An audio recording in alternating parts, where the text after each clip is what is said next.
1,08,000 টাকা একটা বেঙ্গল কুমিল্লা থেকে যা নিয়ে আসতে হয়েছে। পরে আমি যখন তার সাথে যোগাযোগ করলাম যে বিড়ালটা আমার লাগবে, বলে আমি 1 লাখ হলে বেচবো। আমি প্রাইভেট কার ভাড়া করে নিয়ে আমি 1,08,000 টাকা দিয়ে ওই বিড়াল, অথচ সে কাটাবন থেকে কিনে নিয়ে গেছে শুধু 50,000 টাকা। সবাই হাসাহাসি করছে যে বিড়ালের মার্কেট তুমি কই দিতে চাও। প্রচুর বিট করছি আমি। ফিমেল আলাদা ছিল, 5টা ফিমেল আলাদা ছিল, যে এই 5টা বাচ্চা করতাম, ওটা রেস্টে থাকতো, প্রেগনেন্ট হইতো ততদিনে এগুলার বাচ্চা সেল হয়ে যেত, ততদিনে ওইগুলোর বাচ্চা দিয়ে দিত। আমাদের দেশের ব্যাপারটা হচ্ছে কি, যখন একটা মার্কেটে একটা প্রোডাক্ট শর্ট থাকে, উৎপাদন কম থাকে, তখন এটার আগ্রহী মানুষ বেশি থাকে। যখন অ্যাভেলেবেল হয়ে যায় তখন মানুষের আগ্রহ কমে যায়। আপনি যখন 5 জন একটা জিনিস বেচার জন্য দাঁড়াবে আর কেনার জন্য একজন দাঁড়াবে, তখন কে কার চেয়ে কমায়, কে আগে সেল করবে, কমানোর কম্পিটিশন চলে আসে। এটাও দাম কমে যাওয়ার একটা কারণ। পরবর্তীতে বেঙ্গলটাও আমি ক্লোজ করে দেবো, আমি আর বিড়াল পালবো না, এরকম একটা চিন্তা ভাবনা নিছি। 2-4-10টা বিড়াল হয়তো থাকবে, যেহেতু বিড়াল আমার একটা অভ্যাসে পরিণত হয়ে গেছে। আমার বেডরুমে আমার সাথে ঘুমায়, এগুলা হয়তো থাকবে, আমি ব্রিডিং ওইভাবে করবো না। তো পরে আমার যে কিছু শুভাকাঙ্ক্ষী, ওরা আমারে বললো যে সব তো করলেন ভাই, আমাদের রিকোয়েস্টে মেইন কোনটা করেন। ওদের কথা রাখতে গিয়েই ধরেন মেইন কোনটা আমি আনায় নিছি। আমরা সাধারণত 3 শ্রেণীতে বাজেটটা ভাগ করি, যে 15,000 পর্যন্ত বায়ার একটা, যেটা হলো কমন বায়ার, যে কেউ এটা কিনতে পারে। 50,000 পর্যন্ত বায়ার আর একটা, লাখ টাকার বায়ার হলো আরেকটা। ব্রিডিং তো বিড়াল একটা বিড়াল করবে, আমার কি করতে হবে, আমার ওকে সুষম খাদ্য দিতে হবে, ওর টেক কেয়ার করতে হবে এবং ওর পরিবেশ তৈরি করে দিতে হবে। কি আমি দেখলাম যে যারা একটু ভালো ব্রিড, 2-1 জনের কাছে, যাদের কাছে আছে ইম্পোর্টেড ব্রিড আছে, বা যারা নিজেরা ইম্পোর্ট করে, তারা এটা নিয়ে খুব একটা তাদের মধ্যে একটা অহংকার কাজ করতো, যে তাদের বিড়ালটাই ভালো, তাদেরটা সার্টিফাইড, তাদেরটা ইম্পোর্টেড। তো আমার ভিতরে একটা কনসেপ্ট কাজ করছে যে আমি ভালো ব্রিড নিয়ে কাজ করব এবং এটা সুলভ মূল্যে আমি মার্কেটে সবার কাছে পৌঁছে দিব। যে যার 3 লাখ টাকা দিয়ে কেনার সামর্থ্য নেই, 80,000 টাকা দিয়ে তো কিনতে পারবে। চেষ্টা করছি যে ব্রিডটাকে সহজলভ্য করে দেয়, এবং আমি ক্রিটিক্যাল ব্রিডগুলি নিয়েই কাজ করছি। এরা খুব লয়াল, এরা মানুষের সাথে কুকুরের মতো কথা শুনে এবং মানুষের সহচর্য খুব পছন্দ করে এবং চোখের ইশারা বুঝে। একটা অ্যানিমেলের সাথে যখন আপনার বন্ডিং হয়, আপনি তাকে যদি এক জায়গায় আটকে রাখেন, আপনি তার খাবার দাবার, কেয়ারটেকিং, সেবা শুশ্রূষা, ওষুধ পানি, চিকিৎসা সব কিছু আপনার উপরে নির্ভরশীল। তো সে আপনার প্রতি যতটা লয়াল, যতটা ওবিডিয়েন্ট, বন্ডিংটা হয় এরকম। 3 বছর আমি বাড়ির থেকে বাইরে হইনি, একদম 2020 থেকে 2023 পর্যন্ত আমি বাসার থেকে নামি নাই।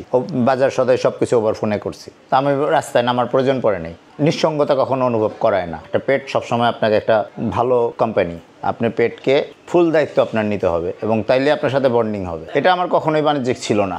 একটা মানুষের পক্ষে 70-80 হাজার টাকা এফোর্ড করা এটা সম্ভব না। তবে আমি চেষ্টা করছি তখন যাতে এটার দিয়ে এটার মধ্যেই পকেট থেকে যাতে না দিতে হয়।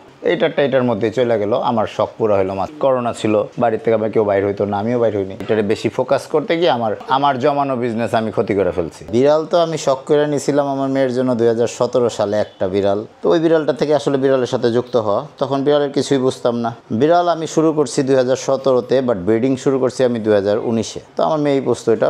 2 বছর পরে ওই বিড়ালটা একটা ফ্লু হয়ে মারা গেছে। ওইটা নর্মাল পার্সিয়ান ছিল, ট্রেডিশনাল পার্সিয়ান। পরবর্তীতে আমি এক্সোটিক করি। এক্সোটিকের তখন মার্কেটে খুব ডিমান্ড ছিল। 80,000-90,000 টাকা ইজিলি একটা বাচ্চা সেল করা যেত। তখন বাংলাদেশে পার্সিয়ানের বিশেষ করে এক্সোটিকের ব্রিডটা হইতো না। তো হইতো না, বাইরের থেকে একটা বিড়াল ইম্পোর্টে আনতে গেলে 3 লাখ 3.5 লাখ টাকা একটা বিড়ালের কস্টিং পড়তো। কম পরিমাণে ব্রিড হতো, দেশের চাহিদাটা ছিল অনেক বেশি। বিড়াল প্রেগনেন্ট হইলেই আমাদের বুকিং চালু হয়ে যেত, মানুষ অ্যাডভান্স দিয়ে বুক করতে যেত, এমন একটা ডিমান্ড ছিল। তখন বিড়াল পয়সা অনেকটা মজা ছিল, একটা রেসপেক্ট ছিল। আমার এখানে এমপি আসছে, মন্ত্রী আসছে, তারপরে আপনার আর্মি পার্সন, অ্যাডমিরাল, অনেকে আসছে, অনেকের কাছে আমি বিড়াল সেল করছি। এটা হলো যে ক্যাট সেক্টরে কিছু সিনিয়র মানুষ ছিল যাদের কাছে ভালো বিড়াল ছিল, যারা বিড়াল ইম্পোর্ট করতো। বক্তব্যটা ছিল এমন যে তাদের বিড়াল ছাড়া দেশে যাদের কাছে বিড়াল আছে ওগুলো বিড়াল না, ওগুলো অন্য কিছু। বিড়াল ভালো বিড়াল মানে হলে তাদের কাছ থেকে নিতে হবে, তারা ইম্পোর্ট করে বিদেশ থেকে আয়না দিবে, ওইটাই ভালো বিড়াল। দেশে যেগুলি আছে বা যেগুলি অন্য লোকের কাছে আছে বা হচ্ছে, এগুলার সার্টিফিকেট নাই, তাদের বক্তব্যটা অনেকটা এরকম। তো আমি এই কনসেপ্টের এগেনস্টে ছিলাম সবসময়, যেহেতু আমি নতুন কিছুই বুঝি না, সব কিছুর জন্যই আমার জিজ্ঞেস করতে হইতো। তো তখন জিজ্ঞেস করতে গিয়ে দেখলাম যে মোটাল ব্রিড যেগুলি আছে, যেগুলি যাদের কাছে আছে, দেখলাম যে তাদের একটু গ্রহণযোগ্যতা বেশি। মোটামুটিভাবে একটা আইডিয়া হয়ে গেছে। তো ব্রিডিংয়ের ব্যাপারেও একটা ফেসবুক দেখা বা আপনার ইউটিউব, আপনার বিদেশি ব্লগগুলি দেখা মোটামুটি অনেক স্টাডি করছি। পরবর্তীতে একজন বিড়াল ইন্ডিয়া থেকে নিয়ে আসে,